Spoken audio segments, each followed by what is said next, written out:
wabarakatuh. Halo, Mbak Syafila. Apa kabar? Sehat ya? Jumpa lagi di Health Talk kali ini eh, dengan deteksi tumbuh kembang janin dalam kandungan dengan USG imajinasi.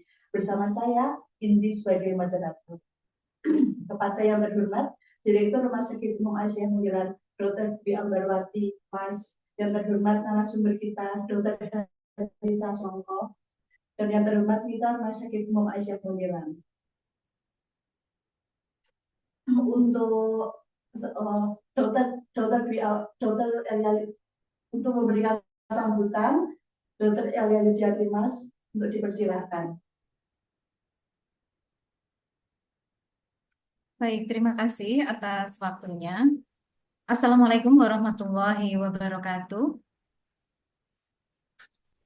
Selamat siang dan salam Waalaikumsalam. sejahtera untuk kita semua, Bapak Ibu semuanya.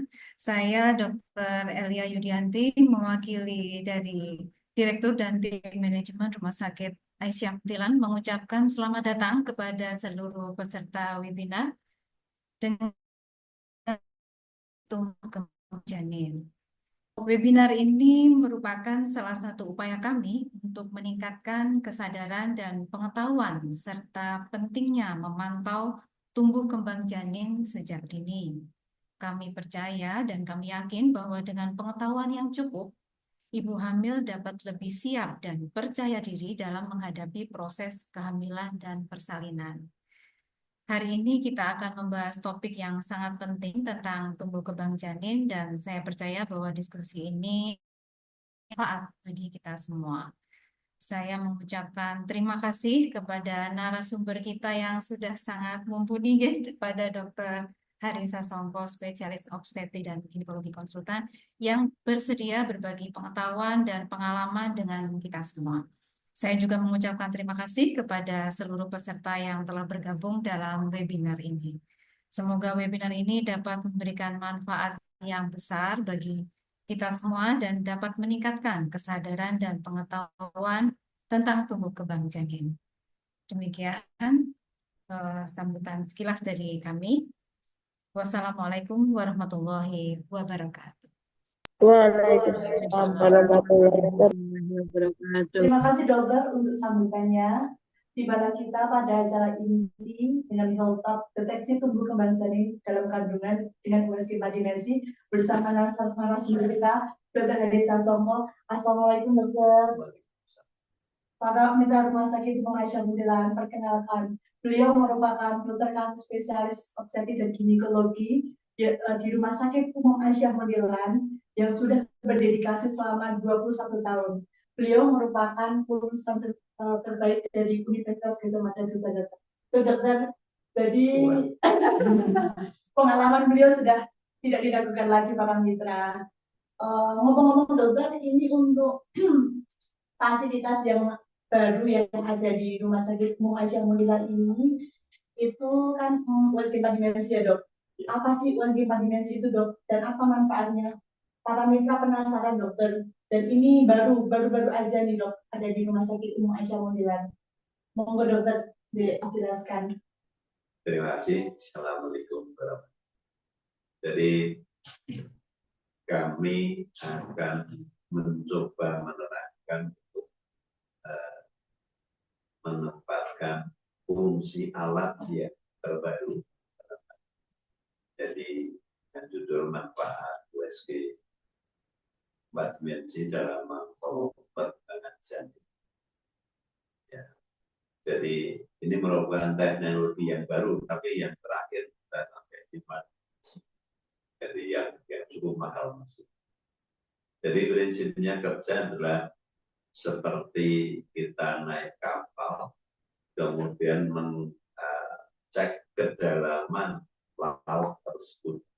Maka dengan gelombang suara dengan suara tinggi, dan ini menyebabkan rekaman yang ada di dalamnya itu intensitasnya sendiri-sendiri. Ya, terutama benda padat. Ya, kalau benda cair itu adalah mengatakan gelombang. Ya, kalau benda padat dia akan meletak, kemudian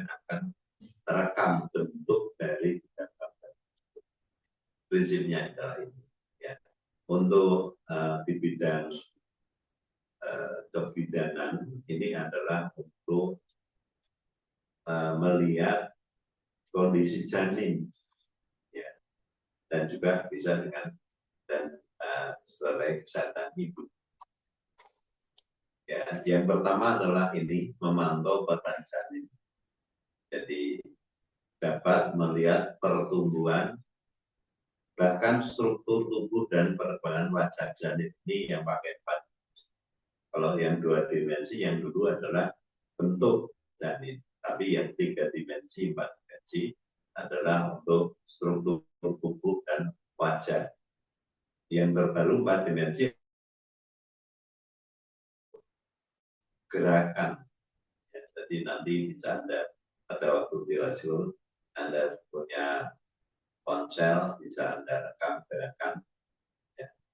Kemudian yang kedua adalah ini juga untuk deteksi suatu keadaan janin tersebut.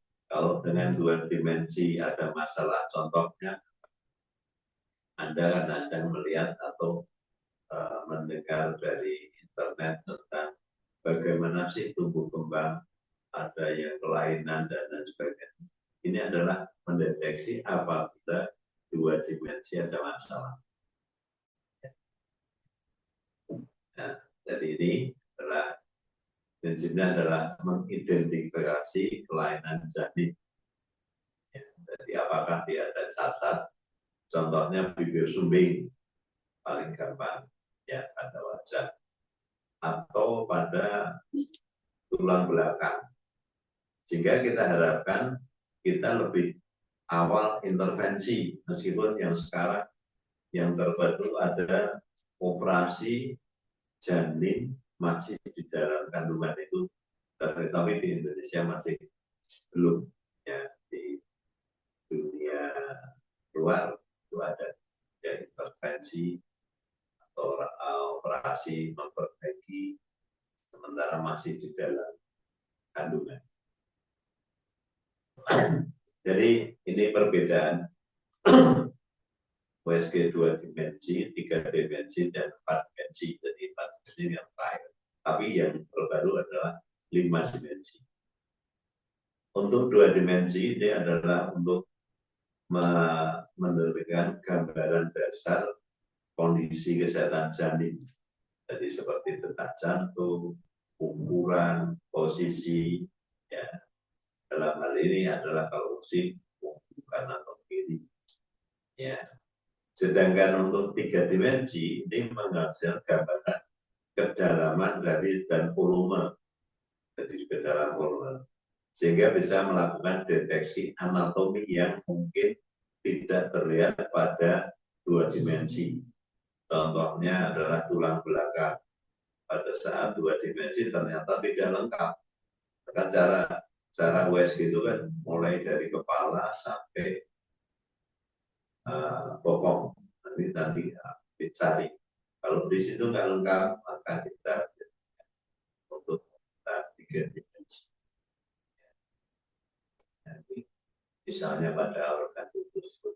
Sedangkan 4 dimensi ini adalah menampilkan gerakan yang nyata. Contohnya apa? Kalau di internet katanya apa janin batuk, apa janin batuk atau menguap, apa ya istilahnya? Menguap atau apa istilahnya yang ada itu dianggapnya kelainan bukan. Jadi gerakan itu umpama mulut janin itu bergerak untuk ambil cairan ion gitu. Ya, sehingga umpama bayi bergerak tersenyum atau menguap akan terlihat. Ya,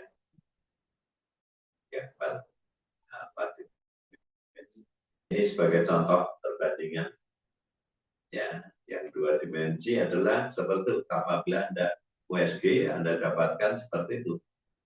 Ya, 3 atau 4 dimensi. Dalam 3 dimensi adalah bentuk kelihatan, kalau 4 dimensi gerakan. Yang terbaru adalah 5 dimensi. Ya, ini perbedaan dari hasil.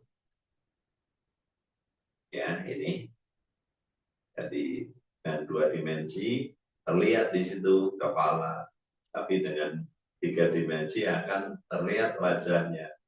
4 dimensi terlihat lebih jelas dan gerakan dari janin akan jelas.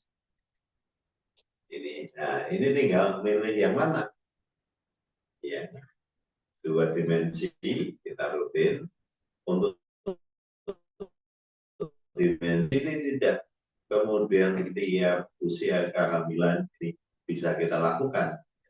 Terutama adalah usia 24 minggu sampai 32 minggu. Kenapa seperti itu? Karena kita butuh penghantar cairan. Ya, kalau terlalu banyak cairan juga tidak baik. Ya, atau terlalu sedikit itu juga hasilnya akan tidak baik. Contohnya apa? Pada waktu usia 36 minggu atau 9 bulan tidak USG. Ini masih nggak tampak karena air ketubannya sudah lebih sedikit dari volume janin. Kemudian otomatis di situ di depannya masih ada benda padat, contohnya tangan atau plasenta, sehingga rekamannya nggak baik dalam artian kepala atau bagian luar tertutup.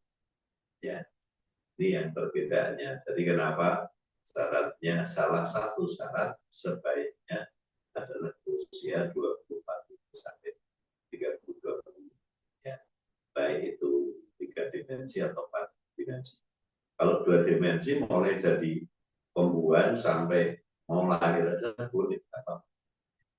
Itu adalah cara sebaiknya dilakukan pada usia.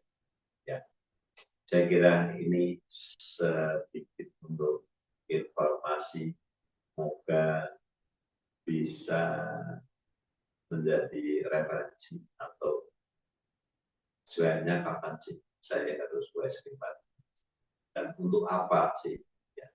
Ya, saya kira. Oke, baik para mitra. Wah, materinya sangat menarik sekali ya. Dokter, ini sebelum saya memberikan para mitra untuk bertanya, saya mau tanya sih dok, ada syarat tertentu nggak sih dok untuk USG 4 dimensi itu? Harus apa, sebelumnya seperti itu. Terkadang ada pasien yang datang di usia kehamilan 38 minggu, dia minta 4 dimensi. Seperti itu, sebelumnya ada syarat tertentu nggak sih dok? Ya tadi, usia kehamilan. Ya. Dengan usia kehamilan, maka proporsi antara cair ketuban dengan janin harusnya istilahnya sama-sama atau sedikit lebih besar dari cairan. Makanya usia 24 itu sebaiknya. Meskipun bisa, tapi hasilnya nggak maksimal. Oh gitu. Gimana para mitra, sudah jelas dengan penjelasan beliau? Oke, baik. Saya akan membuka 3 penanya. Boleh ditulis di kolom komentar atau nanti bisa izin. Ya, monggo ditunggu.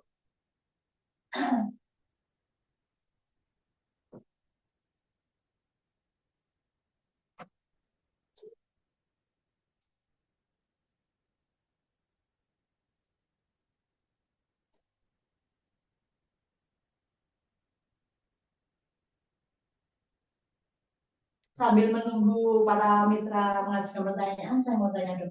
Jadi kalau untuk 4 dimensi itu nanti untuk bisa mendeteksi untuk kelainan pada janin ya dok? Ya, memperjelas kecurigaan apakah ada suatu kelainan. Itu nanti terlihatnya akan jelas. Ya, akan lebih jelas. Ya, sebagai contoh, umpama tulang belakangnya pada 2 dimensi, maka akan kita akan melihat di situ sebelah kanan. Ya. Ya, sehingga intervensi akan lebih dini. Juga contohnya pada 2 dimensi kita curigai bahwa batok kepalanya nggak lengkap atau istilahnya tidak terlihat jelas tulang kepala, Iya. sehingga nanti pada waktu 4 dimensi akan terlihat di situ. Oh ternyata pada kepalanya di nanti akan kita infokan ke keluarga, baik itu pasien atau keluarga, ini mau apa, ya, sebagai contohnya.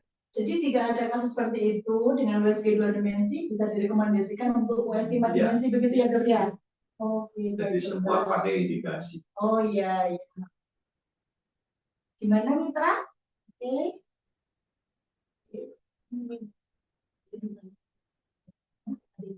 Oh iya.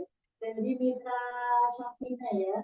Kira-kira biaya 4 dimensi berapa sih dok? Oh nanti saya dibayar ya.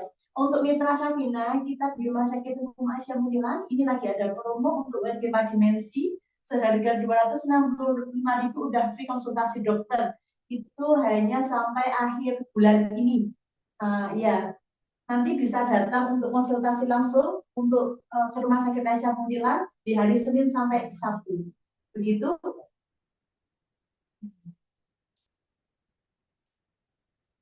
Untuk mitra lain ada yang mau bertanya bisa menulis di kolom komentar atau untuk raise hand.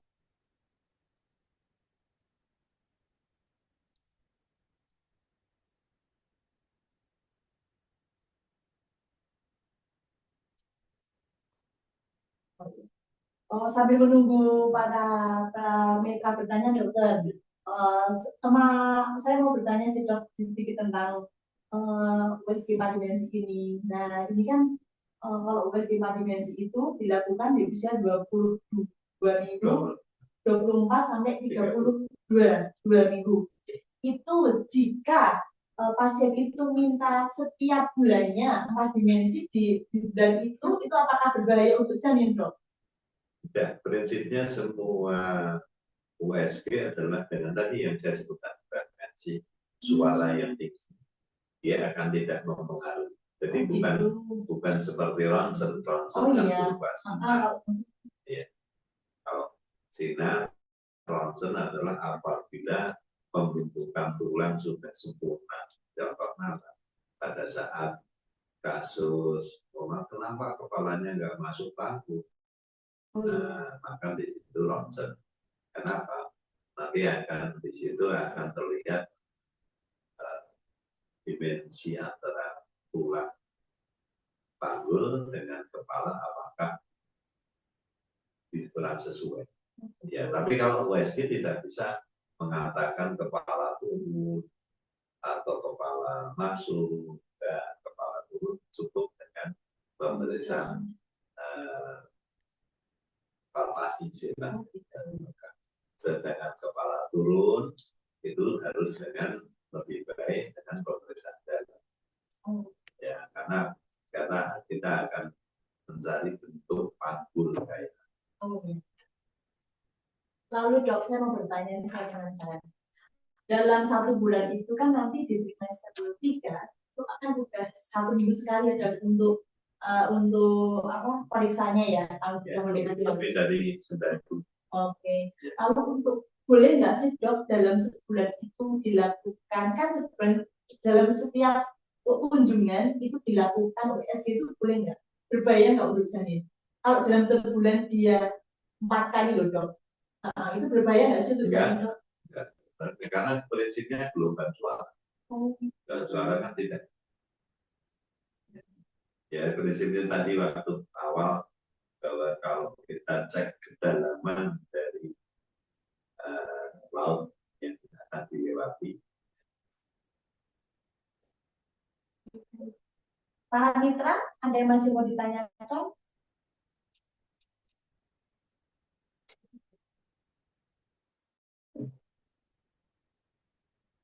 Apabila tidak ada, mohon maaf karena kita keterbatasan waktu.